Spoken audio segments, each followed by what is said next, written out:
Hello everyone, welcome back to Durbanites FPL. It's time for Game Week 12 review and Game Week 13 preview. Another tricky week means that when we start with the table, we can see that RoboKlopp is up at the top. So Suad Khan, our youngest member, is up at the top, number one space, followed closely by a sibling there, Atta, just 6 points in between after he's had probably the best game of this particular week. Tumbling for Fantasy FC, who drops down to fourth after a horror week, but not many better scores around there as well. Dora the scorer jumping into the top six. One of the champions jumped up into the top half of the table but slipped back down, so there they both are in the second half. Jurassic Jumpers making a jump as well, but really bad scores going all the way down the table. A very difficult week, and let's have a look at why. So starting with the player selections, just 3 players now as staples. Gabriel Marquez dropping off the radar with his long-term injury proposal. A lot of players decided to go for the quick switch, not hanging around for more news. So it's just Erling Haaland, Antoine Semenyo and Mickey van der Ven. Antoine Semenyo again is starting to look a bit shaky, guys. A couple of weeks where he's missed out. He's still doubtful according to reports this week. If he starts blanking, there's a chance that he might get dropped and we're going to see him disappear from the staples. Same for Mickey van der Ven. Spurs not having a great time in defense. They do have a good fixture this week, so let's see if he can claim back some fans. In terms of differentiators though, it is a massive list this week. Big scores, big midfield performances as well by players who are owned by very few managers. So let's have a start with Eberechi Eze, 20 points. Hat-trick in the North London derby, fantastic. Just one manager who is at that scored from him, fantastic. Keenan Dewsbury Hall sitting on the bench for some managers as well. Joachim Anderson, Daniel Munoz, Nico Williams, Yakuba Mente, Morgan Rogers, Enzo Fernandez, Maxence Lacroix from Crystal Palace, and Jordan Pickford finishing off that list. Pickford now in 6 of the teams in the Durbanites FPL League, and giving 10 points to those managers for those who were brave enough to play him versus those that left him on the bench. Now let's look at the hits and misses. Not much in misses this week. Everybody had a terrible run with their captain, nobody scoring. But in the hits on the defensive side, stonewalls for Azra Dedi, Hassan Azra Maipai, Fatih Zai and Mohamed Amin. Big 20 points there. But Suad and Atta both top 2 on the table, scoring with a big 30 plus points coming in there, mainly around the defenders from Crystal Palace, as well as a great goalkeeper contribution. So fantastic for them as well. Now what does this mean for the overall Durbanites selection? So based on the players that we had, guys, Jordan Pickford picks up the number 1 jersey, leaving Matthew Sells on the bench. And then look at that, 4 at the back. Nico Williams 13, Lacroix 11, Munoz 14, and Anderson 10, putting Tarkowski with a nice 8 points on the bench. 5 in that midfield, Enzo Eze taking the captain's armband, Minte, Dewsbury Hall, and Morgan Rogers doing really well, meaning only 1 space for an attacker, which is good in a week that was really poor for attackers. Danny Welbeck getting the chance to be up front, Richarlison and Thiago having to sit on the bench with Tarkowski and Sells. Now this team would have got you 151 points, I think, if I look at it, 156 points, and then with the bench boost 181 if you had them at an unbelievable cost of 87.4. Really the cost drops as soon as you don't have Salah, Palmer, Saka and or Erling Haaland on the pitch. You can get really good players at a very decent price. Now let's follow up with that and look at the matchups for this week. Now the next 9 game weeks take place within 45 days. So as you can see, starting with this game week there, 29th November to the 6th of Jan, so over the month of December plus a week, we're going to have 9 game weeks, guys. So get ready for it. The game week this week is on Saturday. The very next game week is on Tuesday, followed by another Saturday deadline. You need to be up on your transfers or you will be in trouble. Now, let's have a look at the candidates with the toughest games. Now, Arsenal have a tough fixture coming up against Chelsea away, so going to Stamford Bridge. Then Brentford, which is not really a tough fixture, but they have been free scoring. and then Aston Villa, who are resurgent before they get to Wolves, Everton, Brighton, etc. And then you see they got Villa coming up very quickly again in game week 19. So it's not the easiest games running for Arsenal, but currently they are looking in fantastic form. Now, Chelsea are the other ones, of course, starting with Arsenal and then a tricky one at Bournemouth. Then Newcastle and City in that lineup of 10. Some spatterings of fairly winnable games along the way as well, but again, just cautioning on relying too much on those Chelsea players. Fulham are the other one, quite a tricky fixture list coming up in the next few weeks, especially in this next 7 days, before they get some easier games around Burnley, Forest and West Ham. Now Fulham are not looking 100% consistent, but they do have match winners in their team and good points up for grabs. Then going down to Sunderland. Now Sunderland have been fantastically buoyed up at the top of the Premier League. We're in 4th place now, down to 7th. Now they have some tricky customers coming up. Bournemouth coming to them, or they're going away to Bournemouth this week. But then look at that, Liverpool and City back to back. It is tough. 7 days coming up for Sunderland. So just be aware of those picks as well. In terms of teams that we prefer over the next week, Aston Villa are one great game against Wolves coming up. If they can perform, it's all going to happen. Then a winnable fixture against Brighton before trying to topple Arsenal. Then if you look at Brentford as well, with guys like Thiago scoring freely, you've got Burnley coming up. Tricky one against Arsenal, but then Leeds and Wolves to come in the weeks to come. And then looking down at Crystal Palace again, tricky one against Manchester United this week, but then Burnley before going to Fulham, Leeds, and then of course some tricky ones there as well. Liverpool, City and United, you can see a lot of greens coming up, especially in the next 7 days. They're not taking on each other. They're taking on fairly winnable teams. I know Sunderland are in there, but again, against Liverpool and Manchester City, you might expect that these guys can get the win. Liverpool coming off a terrible run of form, and they will be hoping to keep their coach by winning 2 of those 3 games that they have coming up, maybe 3 out of 3 if you look at it. So not the easiest, not the hardest fixtures, so really look at focusing around those players as well.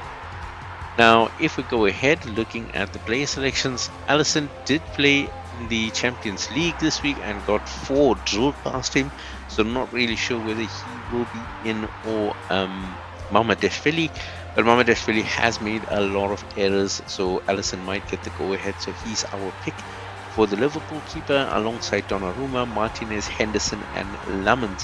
Henderson and Lamans going head-to-head, but honestly both sides have had a good shout-out on defenses as well. Both keepers are impressive, so think about whether you want to play either one of them. The defensive injury list is getting smaller and smaller, but some key guys out. So Levi Colwill out for Chelsea and Gabriel out for Arsenal. So this is a long-term one. Branthwaite still out for Everton, Robinson for Fulham, Frimpong and Bradley out for Liverpool, which probably means that if you have Szoboszlai, he's possibly going to be playing as a right back, which is not his best scoring position, guys, and also maybe one that will give him a few DEFCON points, but not really an appetizing thought on that one. In terms of the choices, guys, with Gabriel out, Julian Timber is the best performing Arsenal defender. You might want to go with Saliba, Mosquera, Hincapié got a chance as well. There's still a bit of rotation happening in there, so for me, Timber is the one that's locked in that Arsenal defense, so I would favor him. Munoz and Lacroix are great picks for Crystal Palace, picking up points as you can see.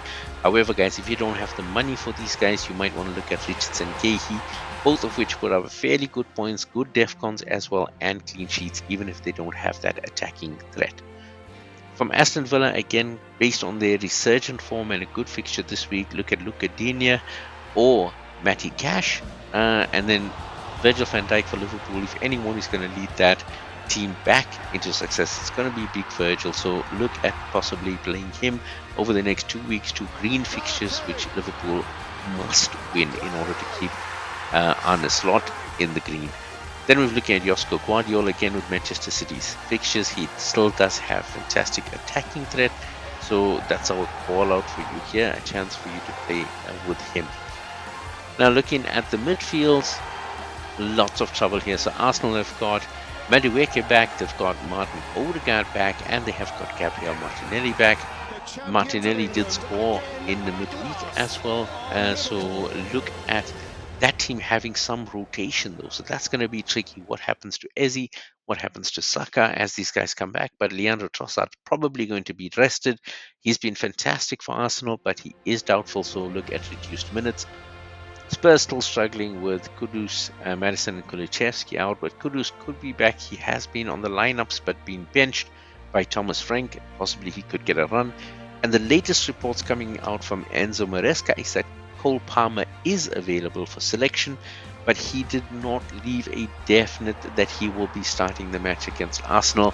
Although you might think the fact that it is Arsenal and they want to try and cause an upset there, they're going to probably play Palmer if he's available. Rodri still highly doubtful for Manchester City.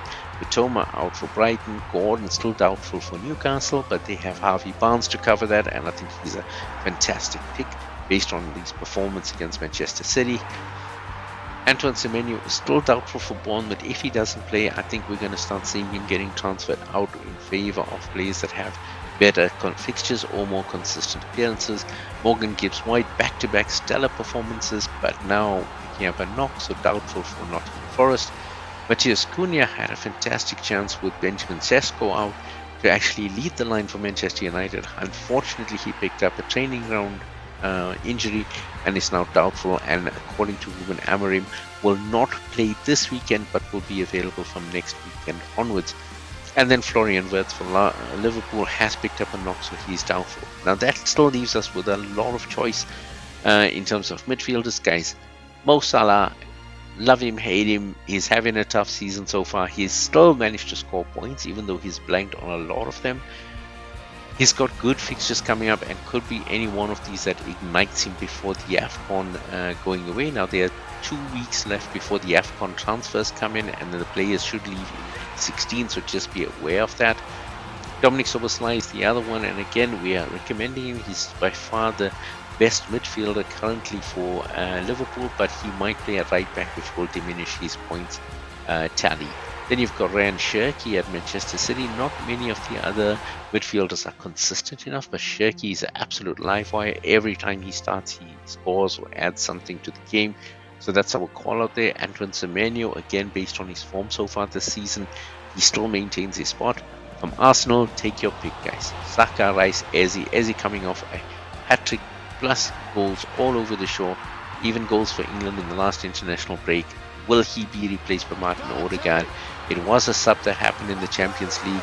Not sure if Odegaard will start against Chelsea or whether they're going to go with Eze with his creative flair.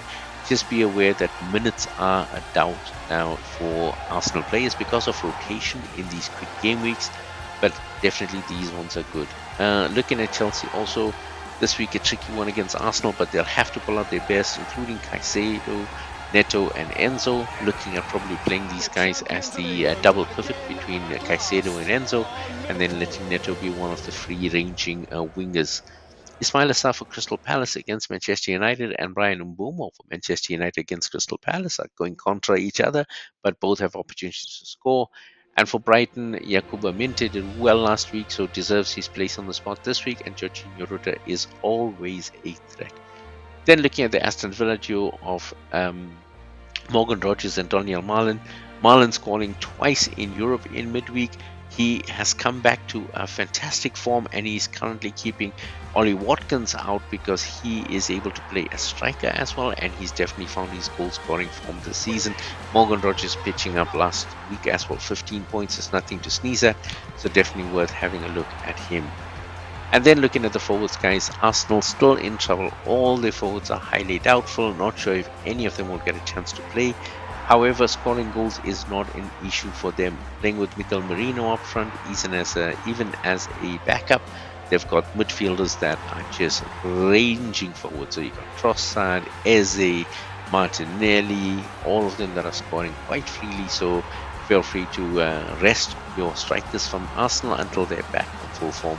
Vista still out for Newcastle. We're probably going to only see him after AFCON, if anything. Tom Solanke still out for Spurs, as is Chris Wood for Nottingham Forest.